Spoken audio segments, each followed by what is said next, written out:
अगर मोदी पर जो इल्जाम लगाए गए हैं और उसमें रत्ती भर भी सच्चाई, चौराहे पर खड़े रख करके मोदी को फांसी देनी चाहिए।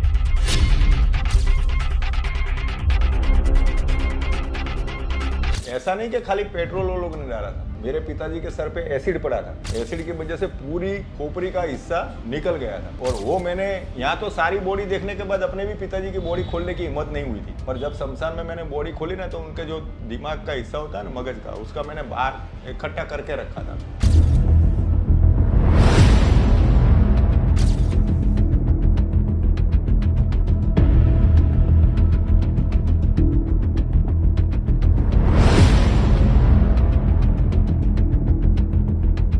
साबरमती रिपोर्ट आ चुकी है, आप लोगों ने देख भी लिया होगा।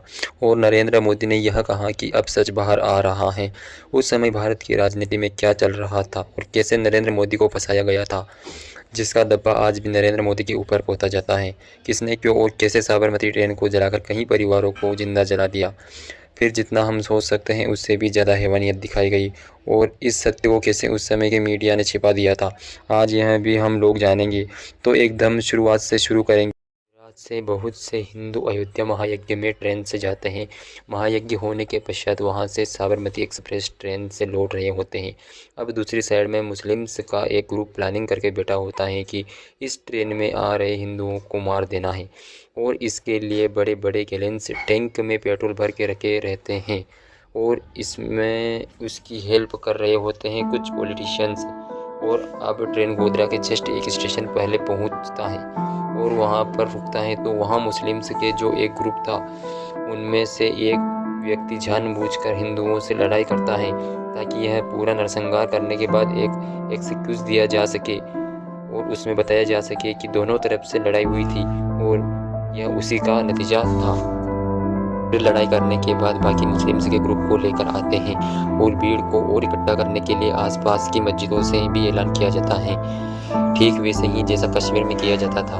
देखिए, किसी भी सच को छुपाना होता है तो सबसे कारगर उपाय होता है कि उस सच को इतने सारे फ्लोडीज की लेयर से ढक दिया जाता है कि लोग सच को देख ही न पाए, जबकि वो उसके ठीक सामने है।